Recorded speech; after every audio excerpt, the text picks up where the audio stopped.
Hello folks and welcome to Paddock Pass, the Spanish Grand Prix edition, and with the return to Europe comes the return of the motorhomes, and we're here in Force India as there is a Taste of Mexico evening here. You're cooking tonight, aren't you? Last time you cooked for me you blew my face off, it was painful. Are you cooking more spicy food tonight? No, something more relaxed for you. Okay. I need it, I require it. But for you, you've had a busy week or 2 weeks since we were last racing. How was the World Endurance Championship? It was good. Obviously, first touches with it, and first race behind me now. But I think generally positive. More to learn, more to come. But look forward to Le Mans now. Great, guys. Thank you very much. We'll let you get on and start some cooking, and we will carry on talking to the folks at home.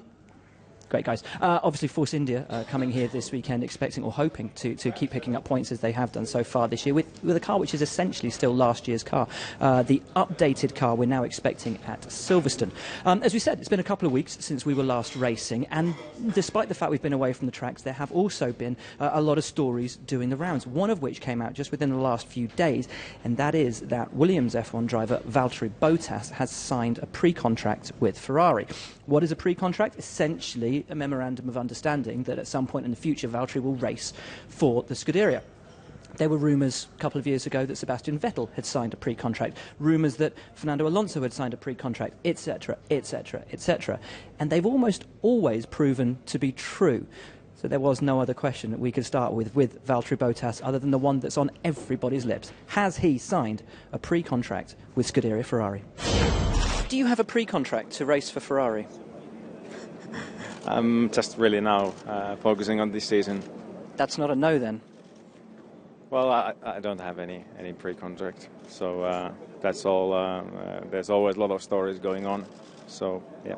Would we be wide of the mark to suggest that there might be an agreement in place then, if maybe not a pre-contract signed? I think you should ask my management about that. I think they know better than me, but not that I'm aware of, so...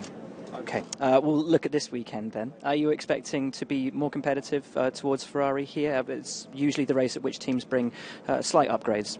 Yeah, we have some updates here, some aero tweaks, nothing big to be honest. We are expecting maybe bigger steps in the next few races, and everyone is going to improve here normally, so we are not expecting any massive changes to the running order really. So we just need to keep pushing on the development and hope that we can catch them at some point this season. Obviously a lot of pre-season running was done here. Where can you realistically expect to be on the basis of what you learnt here in testing? In testing we weren't actually too bad, and in the qualifying simulations we were really close with Ferrari, so it just depends how big steps they have made in the beginning of the season compared to the testing here. So I think it's one of those tracks, if we qualify well, then a lot of things is possible in the race. So I think we need to now have a look also how we set up the car for the qualifying rather than only for the race. So that's about as clear as mud.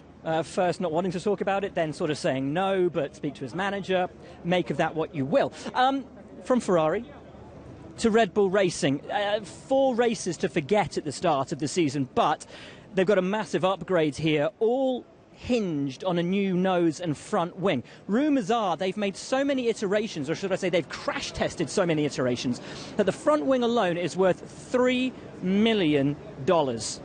That's how many times they've had to crash-test it, build it and crash-test it. And that may have bought them a substantial performance gain. Danny Kvyat, who's had a pretty torrid start to the season, certainly hopes so. Bit of a nice break, a couple of weeks in between the last few races, but you've been quite busy. Yeah, we had a few. I mean, it was still a break, so we've been keeping ourselves busy. Some training, some obviously rest. Of course, you need to rest as well sometimes. We're not robots, and yeah, there was a show run in Budapest, I guess, and now we're here. You're here with an updated car. A lot of talk about that front wing. How much performance benefit do you expect to see from it?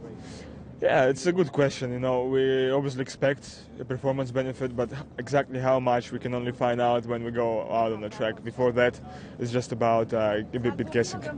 Have you managed to trial it in the simulator? We had our simulator session, but you know, the simulator session is more for a weekend preparation than validating the updates. The updates will be validated tomorrow. Do you know how many of them you've got? Have you got to be careful not to damage one? Yeah, we know exactly how many. Don't worry, it's my problem, it's not yours. So that's Danny Kvyat. His problem to deal with, not ours. It's funny. Whenever you put a camera in front of him, he can be like that sometimes and not exactly come across as... He's a really nice guy and he's really fun, but I think sometimes perhaps doesn't do himself tremendous favours in front of the camera. Another guy who is seemingly being quite short with the press at the moment is a guy under massive amounts of pressure. His teammates leading the World Championship, but Nico Rosberg sits just 1 point ahead of Sebastian Vettel in the Ferrari in that battle over second place. Some people say that Rosberg hasn't really had it together since Budapest last year, when Hamilton fought back from the back of the field and ended up beating Rosberg to the punch, ultimately then to the title by the end of the year. And Hamilton's beaten Rosberg 4 for 4 so far this season. How does Nico pull it back? How does he get on top of a teammate who at the moment is simply looking unstoppable? Hello, Nico. How was the break for you? It was very good, very enjoyable. What about you? It was all right, thanks. Really good, really nice. Do you feel refreshed after those 2 weeks away? Have it taken yourself away, put the start of the season behind you? Yeah, but I didn't really feel the need to feel refreshed. I was already fresh from the winter. But yes, it was a very nice time with family, friends, everything. Good time off, training, so yeah, ready to go. How aware is the team of the threat posed by Ferrari? What can you do to counter that? For sure, we're keeping an eye on them. They're very close. We're working hard to keep them behind, but I'm confident that we can do the job. Lewis today comments out of him saying the only person who can beat him this season is himself if he allows his mind to wander. How can you get inside his mind and allow it to wander? I don't know. It's not really my goal to think too much about how to get inside his mind. I just come here to do a good job myself and get the optimum out of it, and the rest will follow automatically.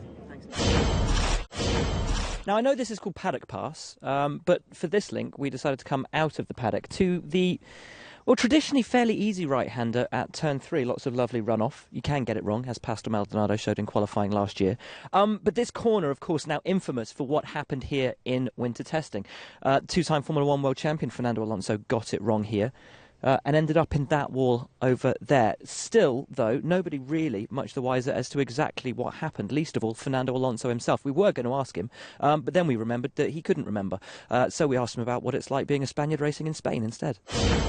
It feels, sense of proudness and feeling some responsibility, because a lot of eyes on yourself on the weekend and a lot of expectations, but in the other hand, it's a huge motivation to do well here, and even if we are not in a position to win the race, to fight for the podium right now, hopefully we can put a good show for them and a good attacking and aggressive mode in the race. Is this the race where you can score points?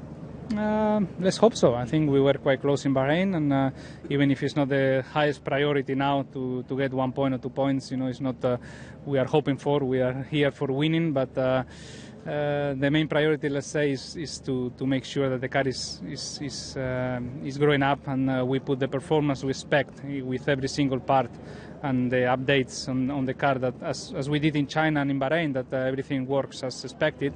We want to continue that way, and everything that we bring here to deliver the results as we expect. Alonso, then, I think he can pull out some points this weekend. It would be pretty amazing when you consider the giant steps the team have made at every race so far this year.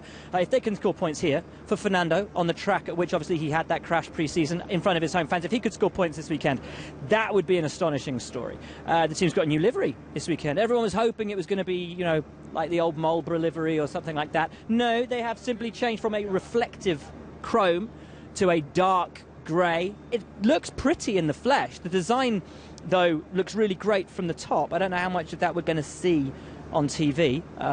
Remains to be seen. But, bit of a new... Well, is it a new livery? Colour change. Whatever.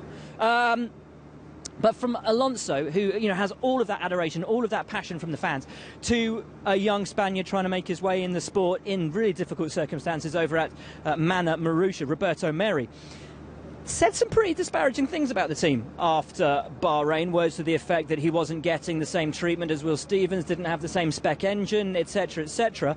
So obviously, I think that was pretty much the only place we could start with him. Did he feel he was getting fair treatment from the team, and how can he turn around the performance and get on terms with Will Stevens, his teammate? home Grand Prix. How much are you looking forward to it? I'm really looking forward. First time racing here at home. It's something special for me because I live just 260 kilometers far from here.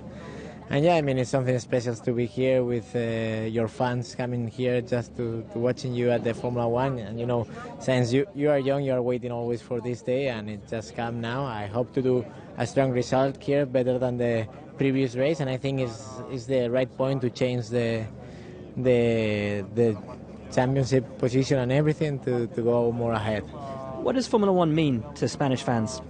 I mean, it means a lot for sure. After Fernando winning 2 World Championships, everybody was coming more in Spain because obviously before Fernando no one was looking Formula One, and after when he started to win some races and to win some World Champions, everybody started to watch Formula One. And at the moment there is a lot of fans here in Spain because they really like, I mean, they grew up, some of them looking Formula One, and now in Spain we have a lot of TV coverage, media, all kind of media, and that's why everybody is following so much the Formula One. Some words reported to have come from you over the last few weeks about maybe not getting the same opportunities with the car as Will. Were those accurate words that came out of you? Do you feel you're being treated fairly? No, I mean, obviously I am quite heavy compared to Will because I am much taller. Well, no, this is the question, right? Because apparently you're quite a lot overweight, but there doesn't appear to be. I mean, there's not much to you. I doing quite running and cycling and everything to try to put down, yeah, but obviously in Formula One, as lower you can weight, it's better for the engineers because they can put the weight of the car lower. How many kilos more than Will are you? Around 11 or 12, I think. 12 kilos? Yeah. That's a lot. Yeah, it's a lot. But you can't just lose that because I imagine it's your frame. I am trying to lose because obviously in the Formula One car you have power steering wheel, then it's quite easy on the arms. Like in the World Series car, it's really strong, the steering wheel, then you need good arms. But yeah, Formula One, you don't really need them. You need a good neck just for the G-force on the corner. But yeah, I mean... So well, you're too bulky. You've been working out too much. Yeah, now I am doing more cardio than gym. Okay. So less impressive for the ladies to look at then, but more effective in the car. Hopefully, yes. Hopefully, yes. Goes like this. Thank you so much. Finally then, let's move on to a guy who had a torrid second half of last year in a car which wasn't going anywhere fast. Romain Grosjean finally scored points in China, having waited since Monaco last year to get back on the score sheet. The team has brought upgrades this weekend. It is expecting a more competitive weekend. But more importantly for Romain Grosjean, he has got the monkey off his back and is back scoring points again. Well, it's always good to come back here in Spain. First one of the European races, a little bit less of travelling, and the track we all know very well. We've done a lot of testing and laps around Barcelona, and on top of that, a lot of laps in the simulator as well. But, you know, I think it's good to have this atmosphere, and the fans in Europe always great. The team has said you've got not a major upgrade package, but an upgrade package this weekend. Do you see yourself moving up the competitive order?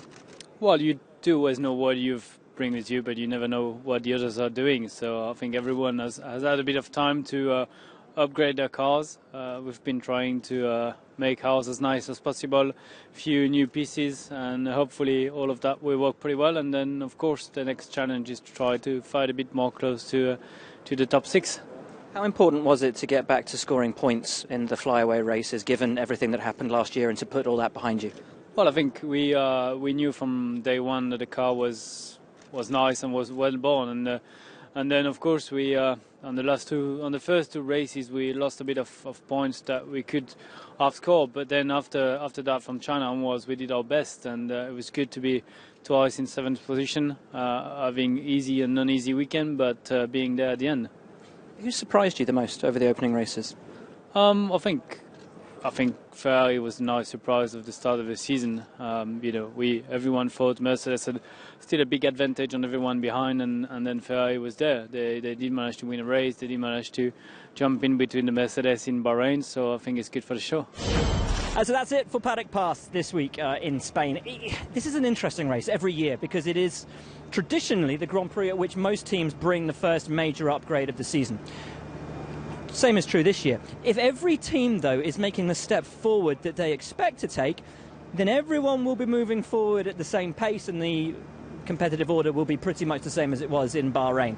It's going to be fascinating, though. Really looking forward to it. Here are the times where you can catch everything this weekend. As always, we are live for Free Practice 2, we are live for qualifying, and we are live for the Spanish Grand Prix here in Barcelona. Hopefully the weather will stay sunny and glorious, and hopefully we'll have a great Grand Prix come Sunday. That's your lot. Thanks very much. Bye.